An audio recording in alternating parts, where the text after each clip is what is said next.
I'm going to open up this video by asking a question. What do you think the state of MLB The Show is currently? Now, I believe that it's a bit stale, but I'm open to discussing it inside of the comments. Let's start off with the new content that was dropped not too long ago. So the first thing we got was 3 new storylines to complete. Inside of those storylines, we got ourselves 3 new diamonds that belong to the core collection. They were Larry Doby, Leon Day, and Jose Mendez. All of them are 85 overalls.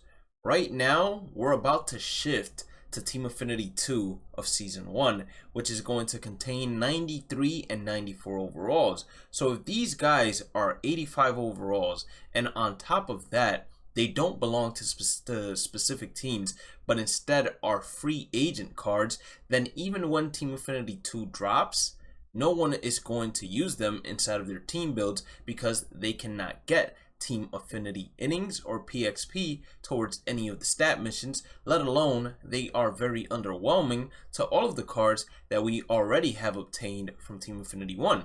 So storylines, at least to me personally, is just a game mode you go into to play it once, learn about the game, and then never touch again. Because the rewards, unless you're going strictly for XP purposes, are not really there. We're going to call the season awards program exactly what it is. It's filler content, and it's basically tops now weekly, but they added that final lightning card to each week to make it seem like it's something new, but it's really not. It's just tops now with a high overall card. It's similar to what we had last year. Now, I have no problem with this program, and I have no problem with it being filler either, because these cards are great for people just getting into the game, and they are easy to obtain and will at least allow you to be a bit competitive. The only thing that I dislike about the season awards program is that if you are going to be pushing out content on a power creep level, seasonal, because it's not for the entirety of the game, then the overall of the cards inside of these free programs that are very easy to obtain should also be moving along with the power scaling creep, because 88 overalls in about 5 days from now, which today is the 7th, we're going to get Team Affinity 2, which are going to have 93s and 94s. There's going to be 30, so a ton of people are going to complete them to use those cards. These cards need to be 90s, and then the final one can be a 93, let's say for example, or 91s instead. That way they are more usable now and can at least compete when that next set of power creep cards come into play. The last piece of new content that we received last Friday was, of course, packs. We received the Drop 2 Season 1 Awards packs, and we also received the Pipeline packs with, you can't forget about the headliners. Now, most of these cards, I would say, are progressing correctly towards the power scaling creep, as the rare round have 92 overalls, and the headliners one has a 93 overall, and that's how I feel like the season program cards should be. They should be around those overalls as well, not 88s, because no one is going to want to use them. And then it creates the sentiment that I've been seeing all over social media when it comes to MLB The Show, which is, hey, you guys are going down the route of 2K and Madden, where you guys are becoming more pay to win, in the sense of the best cards that most people want to use are actually inside of the show shop, forcing us to have to buy stubs, because I will discuss later on, it's extremely difficult for the average player to make stubs without having to sacrifice the time played on the game to flip cards inside of the community market. But even then, still talking about packs, there is absolutely no reason for you to spend 40,000 stubs on a vault pack that does not even guarantee you a rare round. You can literally get a gold. No reason to buy Drop 1, Drop 2, or Pipeline either, or even the Headliners pack, because I'll sound like a broken record. Team Affinity 2 is coming out the 12th, and that is 93 and 94s that will most likely blow these cards out of the water or perform at an equal level. So what's wrong with MLB The Show 24, and how can you fix this staleness that a lot of people are feeling? I think personally that it's really the lack of content that is being pushed out. we are seeing a great deal of specialty packs, and I think that within these specialty packs, they could have went ahead and made some pretty sick programs. For example, you could have done a vault program, or not even a vault program. We see that Juan Soto belongs to the Hyper series, which is a brand new series. They could have made a Hyper program and added that within the following weeks of launch. The same thing with the pipeline. They could have made a pipeline program and added that within the following weeks. That's what makes people excited to play the game. Getting a brand new series and a brand new program, allowing them to obtain brand new diamonds that they've never had the opportunity to play with before or even knew about in general. I think that's one of the reasons why season 1 of MLB The Show 23, despite having 99 overalls on day 1, was so well received, because the World Baseball Classic series was something brand new, and we were using cards that we never even imagined of being inside of MLB The Show before. This topic is a little bit controversial because there are people for it and against it, and they clash heavily when it comes to discussing it. But the XP cap, I'll tell you guys where I stand. Well, one, I'm not against an XP cap. To me, an XP cap is fine. I just would prefer not to have a daily XP cap, but instead a weekly XP cap. So if in one day you can knock it all out because you only have that one day to play,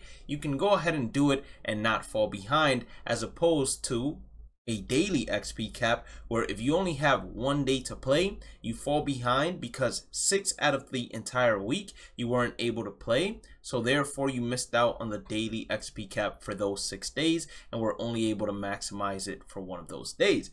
Now, when it comes to the argument against having an XP cap, I completely understand it, and I agree with it as well, where people that are grinders of games, like, that's what they do. They literally do their best to complete programs as fast as possible and maximize XP as much as possible. People that want to do that deserve to be rewarded for that as well.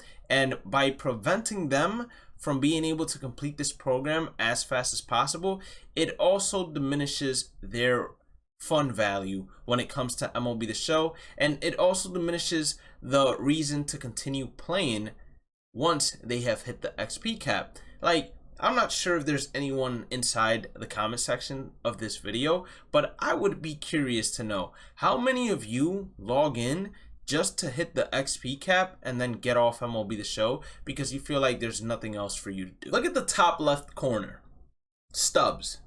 That is another reason why I feel like this game is not excelling as much as it did once before, because right now it's just very difficult to make stubs for some odd reason. Like, yes, you can go ahead and flip cards inside the community marketplace and you can make a ton of stubs through there, but like I've said previously, you are sacrificing your enjoyment of the game by actually playing game modes, unless that's what you enjoy doing. If that's what you enjoy doing, that's completely fine. You're not sacrificing anything. But for others that don't like doing that, you are sacrificing that in order to go ahead and be able to buy the latest pack or some of the best players that came out that you want to get your hands on. And one of the reasons why I believe that stubs are so difficult to come by is, and this is going to get better as time goes on, but we haven't had a roster update. So you guys haven't had the opportunity to go ahead and invest in a ton of stubs, or excuse me, a ton of players, to then profit whenever they do get upgraded to a higher overall, and then you can quick sell them or sell them in the community marketplace. Another reason is, inside of most of these programs that we have, especially the Season 1 XP Reward Path, the cards are non-sellable.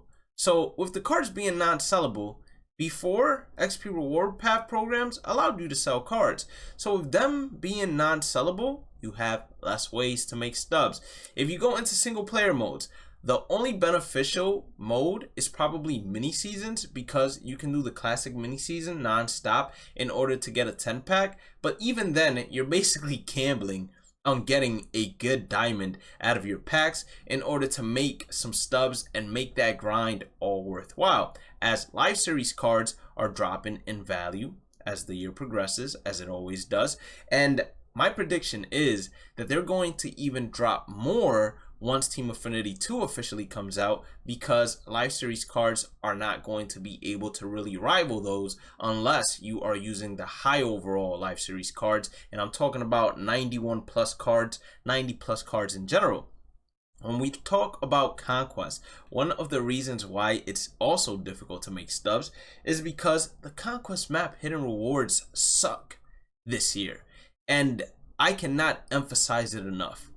Previously, in MLB The Show 23, 22, 21, people used to want to do the Conquest maps in order to get the hidden rewards. And I'm not talking about completing the Conquest map in terms of doing every single stronghold, but at least capturing every single territory on the map in order to maximize the hidden rewards, the packs, the XP, the stubs. And if you have looked at any of the hidden rewards videos that I have uploaded for Conquest, you maybe get 3 to 4 standard packs from doing an entire Team Affinity Conquest map that has 10 strongholds. So limiting the amount of hidden rewards, limiting the amount of cards that you can sell inside of programs, that's making it a lot harder for us to make stubs, which is making it a lot harder for the average player to enjoy the game by using the new cards that drop, because they just don't have the stubs to go ahead and purchase them. Obviously, Showdown and Play vs CPU, they don't really have any avenue for you to make stubs. Instead, they have avenues to make it easier to grind out certain programs. The programs do get a bit better when we're talking about multiplayer modes, because inside of ranked you are able to sell the cards, and Battle Royale as well, except for the Flawless pack, which I believe they should change because they're not selling for a lot currently regardless. And if you could go 10-0 consistently or go 10-0 at all, you're not really going 10-0 for the Flawless pack anymore, or you are for the Flawless pack, but I should say you're not playing Battle Royale necessarily trying to go 10-0 every single time. Instead, you're trying to see who your 10-game win reward is, and then that will let you know if you're 8-0, okay, we need to go Flawless because we got Jose Altuve and he's not selling for anything, or okay, we don't need to go Flawless since it's Mike Trout, but going Flawless would give us some extra stubs. So I think that that pack should be sellable as well. And the events, of course, all the cards are sellable until they add the rewind packs, which eventually they will. So Blade, you are talking about all these problems within MLB The Show and the reason why it's stale. What do you say they should do to fix it?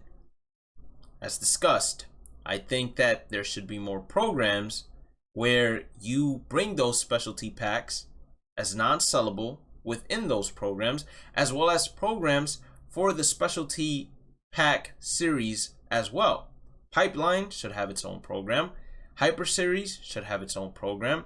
The Negro Leagues, how do you fix the players that are free agents? You allow them to either apply to an entire division or you allow them to apply to an entire league. That way they are a lot more usable, especially for Team Affinity grinding, and it makes it more worthwhile. In terms of the XP cap, I don't think that there's much they can change without breaking the game, even though I don't think it would be that difficult to, but I don't really trust SDS like that anymore. So I just say leave the XP cap as it is, since we've already gotten adapted to it.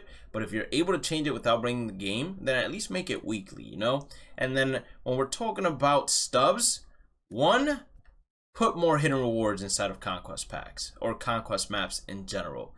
In terms of programs, allow us to sell all cards within programs, and I honestly feel like you should be able to sell all cards within Team Affinity programs as well as the Season 1 XP Reward Path programs, just because time is money, and if you're a grinder and one of the first ones to always obtain them, then you should be rewarded for being that type of grinder. And players that don't want to grind versus the CPU or whatever the case may be should be able to just purchase them flat out in order to not waste time doing something that's not enjoyable. And those would be my solutions. I think the game would be much better off if you were to do that, as well as just focusing on, if you're going to do a seasonal power creep, that the cards that are coming out in programs are not low overalls to wear inside of the power creep. They don't matter. If you did enjoy today's content, hit that like button or subscribe button, notification bell. Check out the description. We got our Twitch, our Discord, as well as our second MLB The Show channel, which is gameplay. So make sure you guys go ahead